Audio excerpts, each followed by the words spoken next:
and you told me that I was. And now I wish I would have been in the, in the time that I knew I was hot. I wouldn't do anything different though.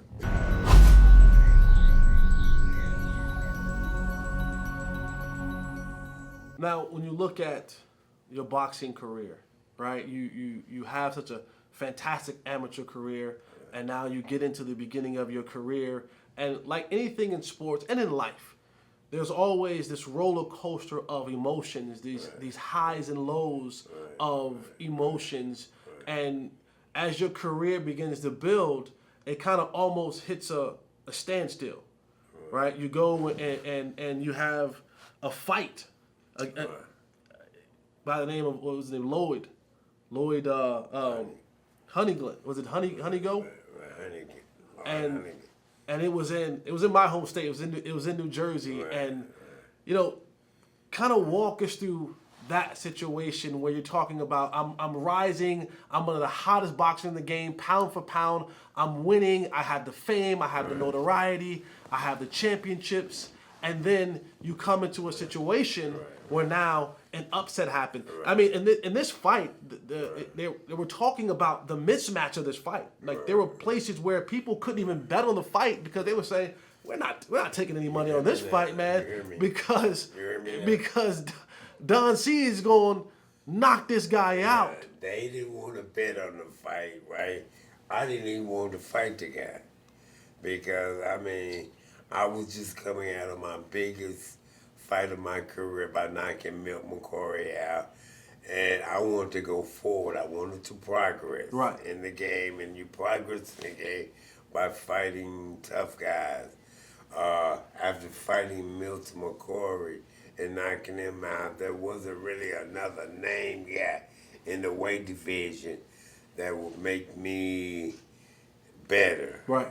And once I knocked out Milt McCoy, went to Lloyd again. Nobody knew Lloyd.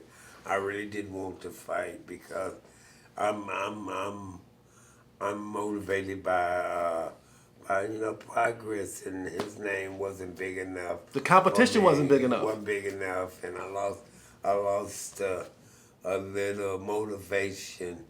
Because who knows, this guy's not a big fight. I'm just coming off my biggest win. Right. And I want to progress with this. Let me fight Sugar. Let me fight Tommy Hearn. Let me fight somebody bigger. And I didn't get that. And I lost a lot of motivation, and that's why I got beat. Now, heading into this fight, it talks about how you had some manager trainer transformation. You were going from one trainer to another one, and how did that affect the training part, the mental aspect of it, the physical aspect of it, the business side of it? Because this was a manager / trainer, and it was someone who you had trusted. It was someone who you had a really good relationship with, but you were moving in another direction, and that kind of threw your training camp off a little bit. Well, I mean, when you're not motivated to do your job, and your job is to train and get ready for fights, and having that train, I mean, my managers and trainers having their problems, kind of affected me, and that wasn't too cool of a time in my life. Looking back on that was one of the most horrible times of my career, having my trainer and my manager not understand what's supposed to be done, and that kind of made it raw, not so good, and that's when the losing started coming in, and when you get no losing, you get no notoriety out for losing. Who wants to notorize a loser? So that was part of my trying to overcome. Because I never lost 10 fights in 10 years. Right. So I don't know I didn't know how to lose. And the only one took me out the loss is my mentality. Thinking about the manager and the training part of the business that I shouldn't have been doing. Right. But I took an inexperienced, Mr. Gorman and even Paul, we all come from the amateurs together. We didn't have a lot of professional experience, so I knew we were going to make some mistakes and happened to be, with Lord Honeyghan, which nobody knew, and I didn't have the motivation, to want to go fight this guy. That fight should have never happened. Now, earlier you mentioned names like Sugar Ray and Hagler, and you felt like these were some of the names that you should have been fighting at that time. You were successful, pound for pound, one of the best fighters in the world. And then after the loss to Lloyd, you decide to move up in weight class. It's a little bit too late, but yeah.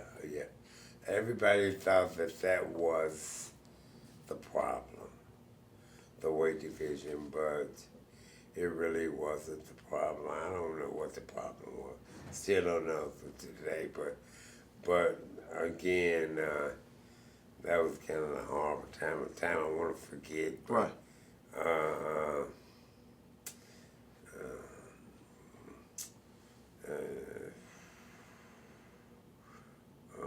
Going through that, man. I don't ever want to say anybody through that anymore. When you got money on the line, $500 million on the line, you gonna lose your life.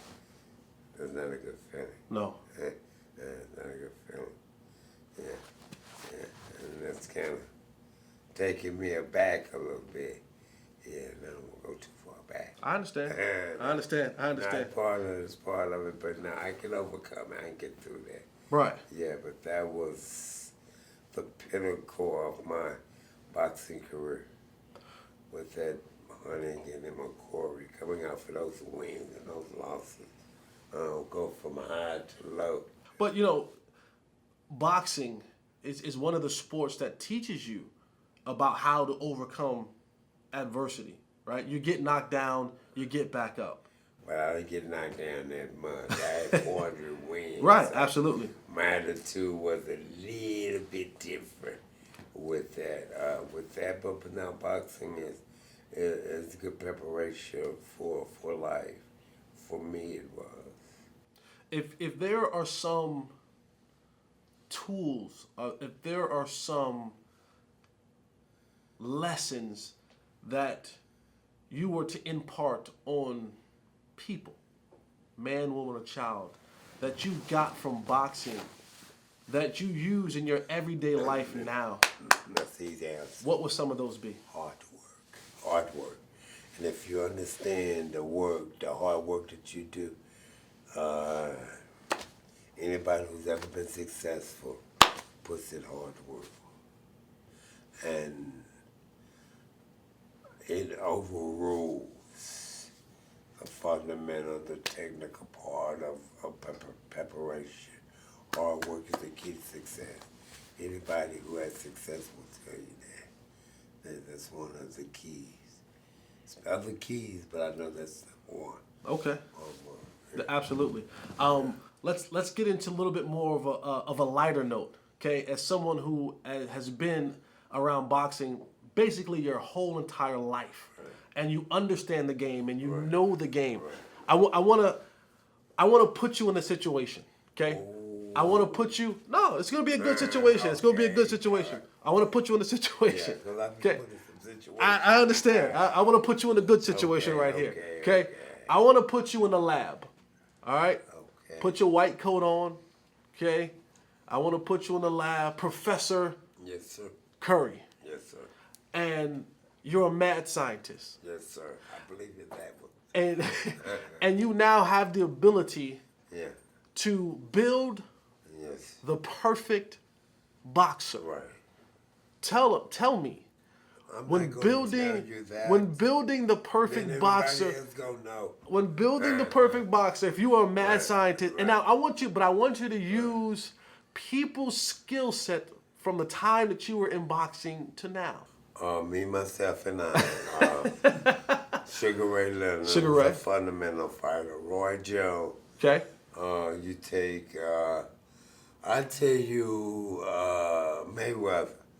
He's got a little fundamentals, but I've seen a lot more boxers. A lot of them got more fundamental and technique than he do. And he fought the game undefeated. He went undefeated in the game, but his fundamentals, his technique was not the best, but his talent overruled.